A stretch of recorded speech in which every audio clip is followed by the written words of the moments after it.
Hello বন্ধুরা, আজকে আমি নিয়েছি নতুন রেসিপি। শীতকালের মধ্যে ফুলকপি খুব পাওয়া যায়, তার জন্য আমি মটরশুঁটি দিয়েছি ফুলকপির ঝোল করব।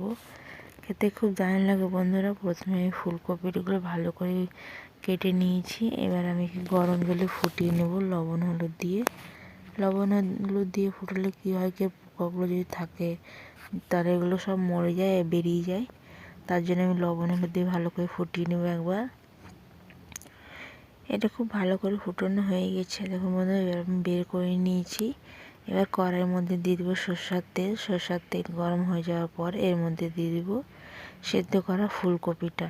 আমি ফুলকপিটা সেদ্ধ করিনি, শুধু ফুটিয়ে নিয়েছি। এবার আমি লাল লাল করে ভেজে তুলে নেব।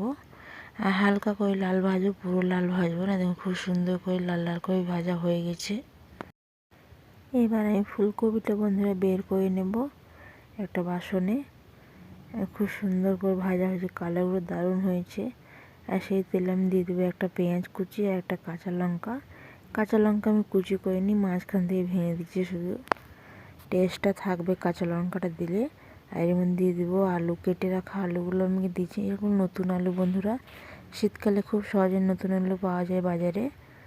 নতুন আলু দিয়ে ফুলকপি করছি, নতুন আলু দিয়ে ফুলকপি করলে খুব টেস্ট হয়। এবার আমি ভালো করে এগুলো ভেজে নেব। এর মধ্যে লবণ হলুদ দিয়ে দেবো। লবণ হলুদ দিয়ে ভাজবো কেন কি, লবণ হলুদ ভালো করে আলুর মধ্যে ঢুকে যাবে, খেতে টেস্ট লাগবে। এবার এর মধ্যে আমি দিয়ে দেবো আদা রসুন বাটা। আমি মিক্সারে আদা রসুন বেটে নিয়েছি। এর মধ্যে একটু জল দিয়ে দেবো, ভালো করে ধুয়ে দিয়ে দেবো এটা। আমার আলুটা ভাজা হয়ে গেছে। এর মধ্যে দিয়ে দেবো আদা রসুন বাটা আর দিয়ে দেবো গুঁড়ো লঙ্কা, গুঁড়ো জিরে। হলুদ লবণ দেবো না, কেন কি আমি আগে থেকে হলুদ লবণ দিয়েছিলাম। আর দিয়ে দেবো কেটে রাখা টমেটো একখানা। আর দিয়ে দেবো মটরশুঁটি। মটরশুঁটি 250 মতো নিয়েছি। এবার খুব সুন্দর করে মশলা মটরশুঁটি যত মশলাগুলো দিয়েছি সব ভালো করে কষে নেব।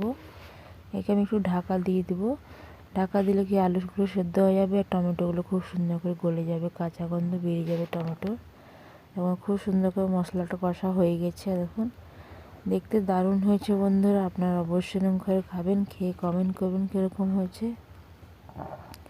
আর আমার ভিডিওটি লাইক কমেন্ট শেয়ার সাবস্ক্রাইব অবশ্যই করবেন। এবার এর মধ্যে দিয়ে দিয়েছি ভেজে রাখা ফুলকপিটা। আমি ফুলকপিটা এখন দিয়েছি কেন কি এটা গলবে না, খুব সুন্দর করে গোটা গোটা থাকবে, সেদ্ধ সেদ্ধ হয়ে যাবে। অনেকজন আগে দিয়ে দেয়, যার জন্য ফুলকপিটা গলে যায়। ওর মধ্যে ফুলকপি পাওয়া যায় না, কোথায় ফুলকপি রয়েছে, তার জন্য আমি এরকম করে করেছি। আপনারা অবশ্যই এরকম ট্রাই করবেন, খেতে খুব দারুণ লাগবে। মশলা কষা হয়ে গেছে, এটা ঝোল করব, তার জন্য আমি 1 গ্লাসের মতন জল দিয়েছি। এবার আমি একে ঢাকা দিয়ে দেবো 2 মিনিটের মতন। ভালো করে ফুলকপি আলু সেদ্ধ হয়ে যাবে। আমি 2 মিনিট পর বন্ধুরা খুলে দেখে নেব। আমি 2 মিনিট পর খুলে দেখছি, দেখো বন্ধুরা খুব সুন্দর করে আমার তরকারিটা ফুটে গেছে। খুব ভালো করে আমার সব তরকারি আলু সব মিক্স হয়ে গেছে, সেদ্ধ হয়ে গেছে। আর এখন দারুণ হয়েছে বন্ধুরা, আপনারা অবশ্যই করে খাবেন। এবার আমি একটা গামলাকে ঢেলে দেবো। আমার তরকারি রেডি হয়ে গেছে। আর উপর থেকে দিয়ে দেবো ধনেপাতা কুচি। আর আমার ভিডিওটি কেমন লাগলো আপনারা অবশ্যই কমেন্ট করে জানাবেন। আর বন্ধুদের সঙ্গে শেয়ার করতে ভুলবেন না বন্ধুরা। আবার কালকে নতুন রেসিপির সঙ্গে দেখা হবে, ততক্ষণ আপনারা ভালো থাকুন।